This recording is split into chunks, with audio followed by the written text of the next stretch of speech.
ఈ రోజే డౌన్లోడ్ చేయండి. మీ ఫేవరెట్ షోస్ చూడండి. ఎక్కడికి? జిరాక్స్ షాప్ వరకు వెళ్తున్నాను. కొన్ని ప్రింట్అవుట్స్ కావాలి. 2 నిమిషాలు మాట్లాడొచ్చా? మాట్లాడు. సరే, అలా కాఫీ షాప్కి వెళ్దామా? వద్దులే, ఇక్కడే మాట్లాడు. మీ అక్క నిన్నంత అర్జెంటుగా తీసుకెళ్ళిపోయింది. ఎక్కడికి తీసుకెళ్ళింది? అసలు ఏం జరిగింది అవని? నా అత్తగారింటికి. ఎందుకు? నా భర్త నన్ను దూరం పెట్టడమే కాకుండా మరో అడుగు ముందుకు వేస్తున్నాడు. ఏం చేయబోతున్నాడు?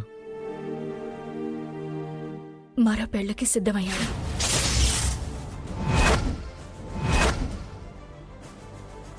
వాట్? ఇది నిజమా? ఇది నిజమా కల అని నాకే ఆశ్చర్యంగా ఉంది. కలలో కూడా నా బావ లాంటి పని చేయడానుకున్నాను. ఎవరెన్ని చెప్పినా వినడనుకున్నాను. ఎన్ని రోజులైనా నా గురించి ఎదురు చూస్తాడనుకున్నాను. నేను అనుకున్న దానికి, ఆయన చేస్తున్న దానికి, నేను నమ్మిన దానికి, ఆయన సిద్ధపడ్డదానికి ఏమాత్రం సంబంధం లేదు. అందుకే సంబంధాలు చూసుకుంటున్నారు.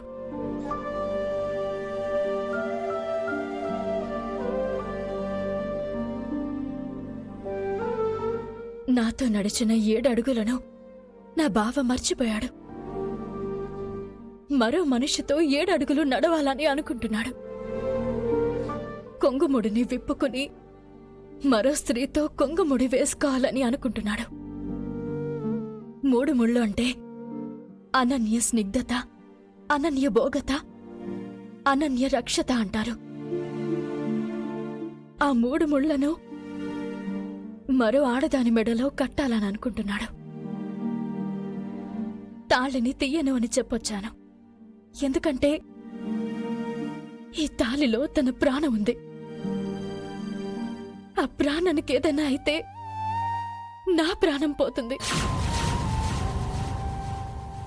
పెళ్ళైన ఏ ఆడపిల్ల అత్తారింట్లో 4 నెలలు మంచిగా గడిచాయని సంబరపడిపోకూడదు. అలా సంతోషపడిపోతే ఇదిగో నాకు పట్టిన గతే పడుతుంది. ఏ బంధమైనా విడిపోతుంది గాని తాళి బంధం విడిపోదని శాస్త్రాలు బోధిస్తాయి.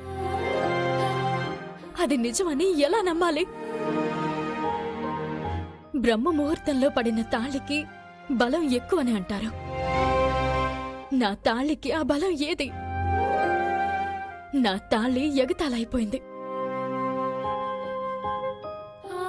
తన జీవితంలో నేనుండకూడదు అనుకుని తన జీవితం తాను చూసుకోవాలని అనుకుంటున్నాడు. అందుకే తన దారికి నేను అడ్డు వెళ్ళకూడదు అని నిర్ణయించుకున్నాను. ఇక మిగిలింది ఆ దైవమే చూసుకుంటుంది. సరే సత్య, నేను బయలుదేరతాను. అవని ఆగు. నిన్ను పెళ్లి చేసుకుని నీ గొంతు కోసిన మనిషి పట్ల నీకింకా ఇంత కన్సర్న్ ఏంటి? నిన్ను వదిలించుకోవాలని తను చూస్తున్నప్పుడు నీ లైఫ్కి సంబంధించి నువ్వు నిర్ణయం తీసుకోవాలి కదా. నీ ఫ్యూచర్ గురించి నువ్వు ఆలోచించుకోవాలి కదా. ఇప్పుడు నేను అంత దూరం ఆలోచించే పొజిషన్లో లేను. అవని, ఒక్క విషయం గుర్తుపెట్టుకో. ఫ్యూచర్లో నువ్వు ఎలాంటి నిర్ణయం తీసుకుంటావో నాకు తెలియదు, కానీ నేనైతే ఓ ఫ్రెండ్గా నీకెప్పుడూ అండగా ఉంటాను. అది అర్ధరాత్రి సమయం అయినా నీకు ఆపదొస్తే 1/2 నిమిషంలో నీ ముందు వాలిపోతాను. నీ జీవితం చీకటవుతుందనుకున్న సమయంలో వెలుగునవుతాను. రంగులు వెలిసిపోతున్న సమయంలో ఇంద్రధనుసునవుతాను. కష్టాల్లో నీ చెయ్యి పట్టుకుని ముందుకు నడిపిస్తానని అభయం ఇస్తున్నాను. మంచి నిర్ణయం తొందరగా తీసుకో.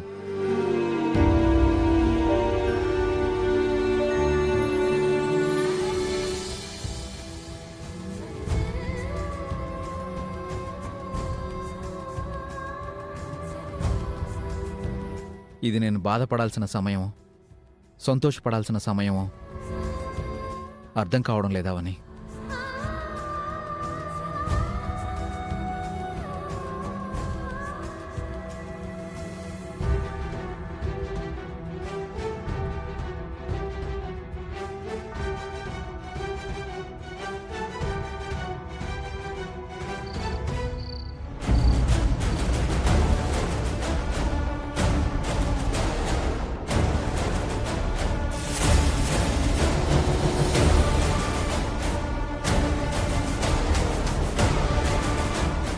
మాంత్రికురాలు జలజాక్షి ఉండే ఇల్లు ఇదే.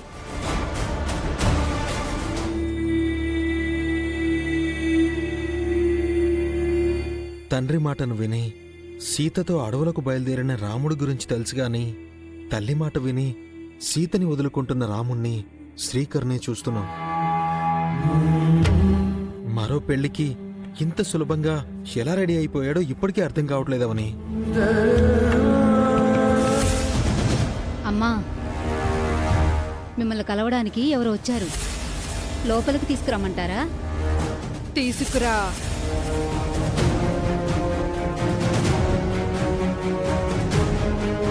రమ్మంటుంది. రండత్తయ్య. నాకెందుకో ఇలాంటి పనులు సరైనవి కావనిపిస్తోంది. ఏంటమ్మా నువ్వు ఇక్కడ దాకా వచ్చి ఇలా మాట్లాడుతున్నావు? కృష్ణ, వద్దురా. అమ్మా ఏం కాదు. రండత్తయ్య, రండి. పద. పదండి.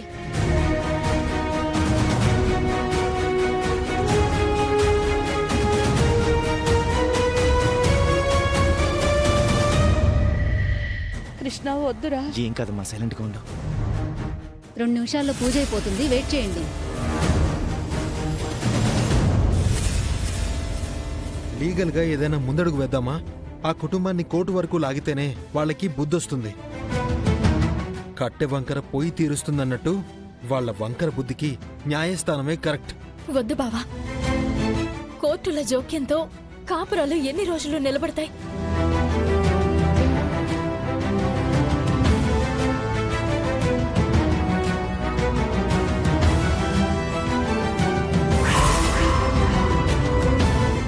ఏంటి విషయం? ఈవిడ మా అత్తగారు. పేరు వేదవతి. బాగా విన్న పేరులా అనిపిస్తుంది. మా అమ్మ 10 ఊర్లకి దేవత. దేవతకి నాతో ఏం పని పడింది? సూటిగా సమస్య చెప్పండి. నా చిన్న కోడలు నా కుటుంబాన్ని మోసం చేసింది. అందుకే ఇంటి నుంచి గెంటేసి నా కొడుక్కి మరో పెళ్లి చేయాలనుకుంటున్నాను. తాళి తీయనని మొండికేసి కూర్చుంది. ఆ తాళిని నువ్వు తెంచాలి.